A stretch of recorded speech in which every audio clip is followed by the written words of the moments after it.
Hello, students. I am going to deliver my next lecture on the topic The Best Investment I Ever Made, which is a story written by A Cronin. This story is a part of the syllabus of B.A Semester 2nd of Punjab University Chandigarh.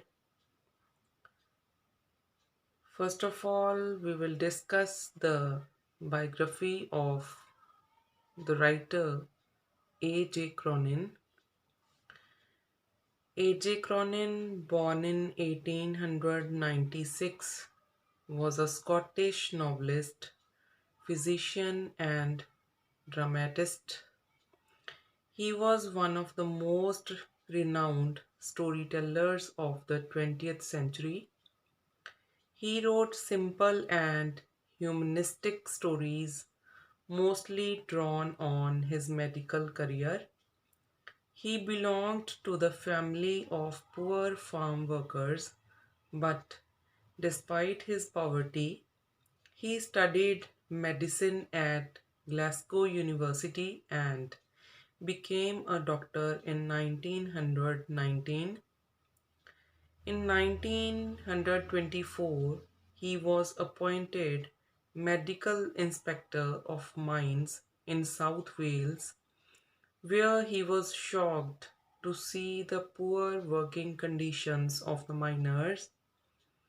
He protested against the conditions of the workers and had to leave his job because of it.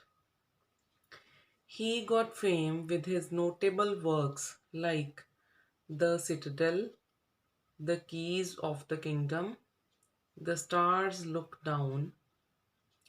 He wrote many stories which are still popular due to their narrative skill. To begin with the story, in the story, The Best Investment I Ever Made, a doctor narrates an incident related to his early life as a doctor in London. A misguided youth attempts suicide because he is terrified of being punished for stealing a small amount of money from his office. The narrator, who is a doctor, not only saves the boy's life but also helps him replace the money he had stolen. So, in the story, the narrator was in a ship that was going across the Atlantic, starting from New York. He became conscious that one of the other passengers was watching him with a curious gaze. Being tired, he wanted to rest and so gave no sign of having noticed the man. The man was in his early 40s, short statured and fair complexioned. From the kind of dress and rimless specs he had worn, the narrator guessed that he was a serious kind of person. The next day in the forenoon, the narrator again noticed the same man watching him earnestly from his deck chair. He also noticed a lady with him who was obviously his wife. She was about his age, quiet and reserved. He made an inquiry and learnt that they were Mr. and Mrs. John S. from London. Another day passed by. The narrator was sure that the man was too shy to approach him. However, on the last day, the man, forced by his wife, came near and addressed him. He said that he and his wife would like to talk to him for a few minutes. The man told the narrator that they had been making a tour of the New England states, inspecting camps for young people there. He said that he and his wife had been active in the field of youth welfare adolescents from the juvenile courts. They placed them in a healthy environment and healed them physically and mentally. They trained them in a useful craft and sent them back to the world to take their place in society as responsible and useful citizens. Then suddenly, the man asked the narrator if he still had not remembered him. The narrator could not remember ever having met him. Then a word from the man in his ear made him remember a past incident involving the man, a mere lad then. The narrator had recently started his practice in a part of London. One night, towards 1 o'clock, he was awakened by a loud banging at the door. A sergeant of police had come to take him along for a suicide case. They entered an old building. The agitated landlady took them to an attic in which lay the body of a young man on a narrow bed.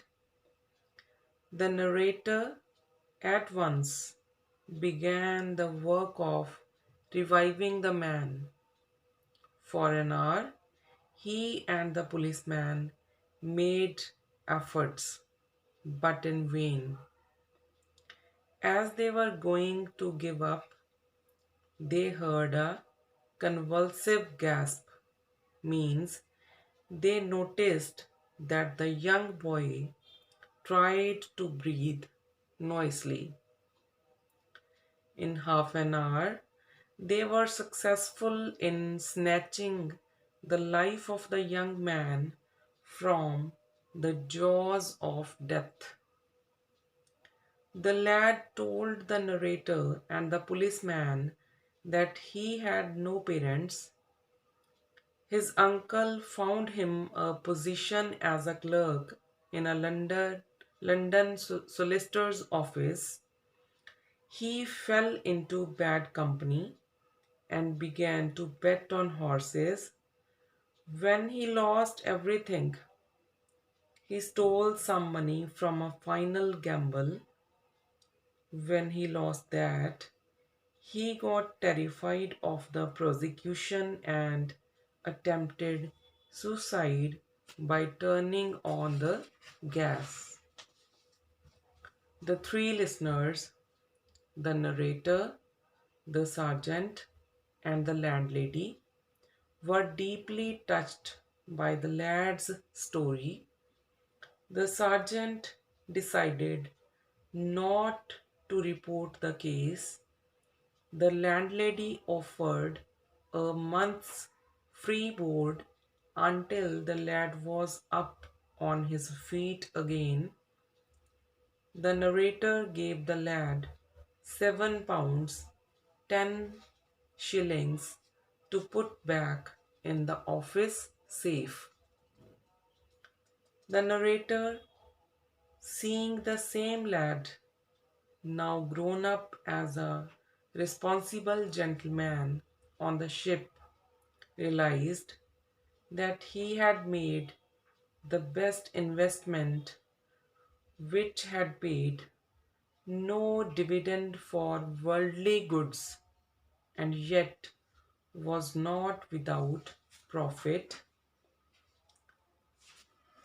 To conclude, the story is a touching one with a moral. It underlines the idea that some investments turn out to be quite rewarding and self satisfying, not in material terms, but in social and human terms. Thank you.